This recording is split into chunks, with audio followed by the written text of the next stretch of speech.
6-ാം തീയതിയാണ് സാർ. ഫ്രണ്ട്സായി പോയപ്പോഴാണ് കണ്ടത്. ഒരാളെ കാണാൻ വന്നെന്നാ പറഞ്ഞ്. മഹിയുടെ കോൺടാക്ട് നമ്പറും ഫോട്ടോവും വേണം. തരാം സാർ. എന്താ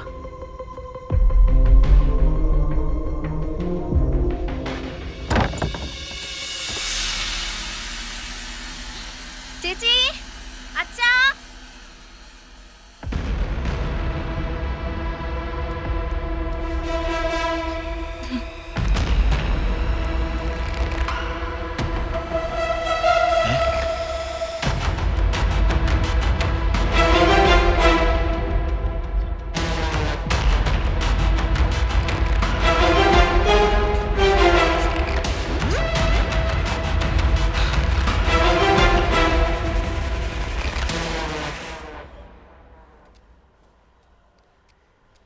സാർ, ബോബി സാർ വിളിച്ചിരുന്നു.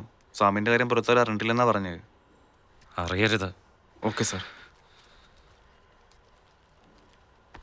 സാം മെന്റലി വളരെ വീക്കാണ്. നന്നായി ശ്രദ്ധിക്കണം.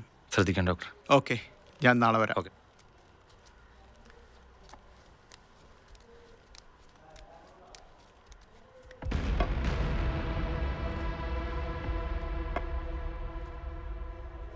അബ്രഹാമിന്റെ കുടുംബത്തിൽ കയറിയവൻ കളിച്ചത്. ഇനി അവൻ ഭൂമിയിൽ ഉണ്ടാകാൻ പാടില്ല. ഉണ്ടാവില്ല. ഇതെന്റെ വാക്കാ.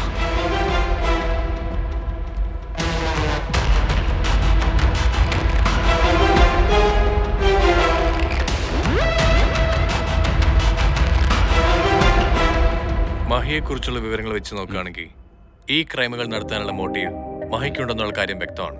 മാത്രമല്ല, ആസിഡ് അറ്റാക്ക് പ്രതികൾ ഉണ്ടായിരുന്ന ടവർ ലൊക്കേഷനിൽ മഹിയും ഉണ്ടായിരുന്നു. എവിഡൻസ് കിട്ടിയിട്ടുണ്ടെങ്കിൽ മഹിയെ എത്രയും പെട്ടെന്ന് കണ്ടെത്തി അറസ്റ്റ് ചെയ്യണം. സർ, മഹിയുടെ ഫോൺ സ്വിച്ച് ഓഫ് ആയതുകൊണ്ട് ട്രേസ് ചെയ്യാൻ കഴിയുന്നില്ല. മഹിയുടെ ഫോട്ടോ മറ്റ് സ്റ്റേഷനുകളിലേക്ക് അയക്കണം. ചെയ്യാം. സർ, മഹിയുടെ അറസ്റ്റ് രേഖപ്പെടുത്തുന്നത് മീഡിയ ഒന്നും അറിയരുത്. I will do that. Sir.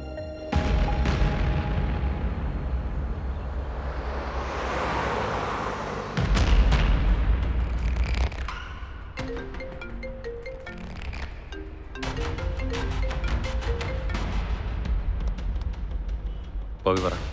Sir, crime നടത്തുന്നു എന്ന് സംശയിക്കുന്ന ആ അജ്ഞാതന്റെ ഫോട്ടോ കിട്ടിയിട്ടുണ്ട്. IG വഴി അത് എല്ലാ സ്റ്റേഷനിലേക്കും എത്തിച്ചിട്ടുണ്ട്. നമ്മുടെ ഫ്ലാറ്റിലെ സെക്യൂരിറ്റി ആ ഫോട്ടോ കണ്ട് തിരിച്ചറിഞ്ഞിട്ടുണ്ട്. സർ, അത് അവൻ തന്നെയാണ്. അവന്റെ ഫോട്ടോ അയക്കി. ഞാൻ വാട്സപ്പിൽ അയച്ചിട്ടുണ്ട് സർ.